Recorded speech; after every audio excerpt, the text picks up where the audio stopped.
end up needing a bit of care and attention, then they're more than likely to end up at the local vets. And these days, your local vet clinic looks like something out of VR.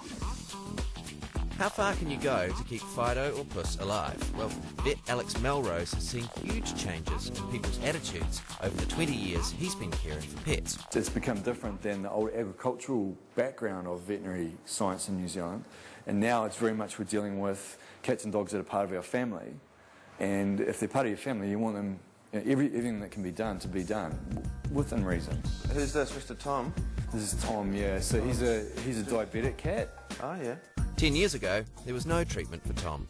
Animal-specific insulin's been made now, and it's not too expensive, and our knowledge is much better about exactly what they require. And I think things are starting to change like that. Do you mind showing us a bit of what you've got around here? We've got an X-ray machine. This is the ex-hospital, good quality X-ray machine. Right, so the hospital gets rid of it and you move it on from Exactly, yeah, exactly. So sometimes that's the source of our equipment. We might do some dentistry, so we've got a basically human dental unit there. So low and high speed drills, polishing units. Got anything you want done? This is where the more expensive things go down. It's a high-tech operating theatre. Surgery with aftercare can cost thousands. Top of the list being a double hip replacement at $15,000.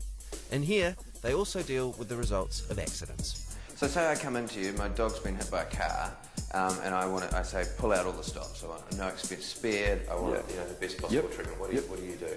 Oh, okay. Well, first of all, that dog's going to be going straight on a drip.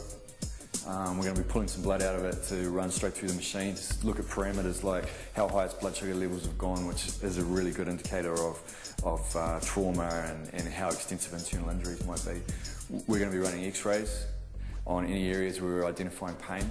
Obviously, a full examination is going to be on heat pads for shock. It's going to be getting antibiotics for all the wounds all over it. Any wounds where it's lost, degloved skin and things like that are going to be getting dressed with wet bandages, covered. Painkillers, of course, going to go straight in there. So, yeah, it's going to be all go. Where do you draw the line when it comes to what you will or won't do for a pet that's sick? Well, that's a good question. I think you've got all these things to weigh up. You put yourself in the same position. What do you think would be best if this dog was yours or this cat was yours? And then you give people the information, and then it's up to them to make the financial line. That's not our job. Our job is to give the best knowledgeable advice about what's going on, what are your options, what's the likely outcome. So pet ER is a reality, and just as well there's pet insurance.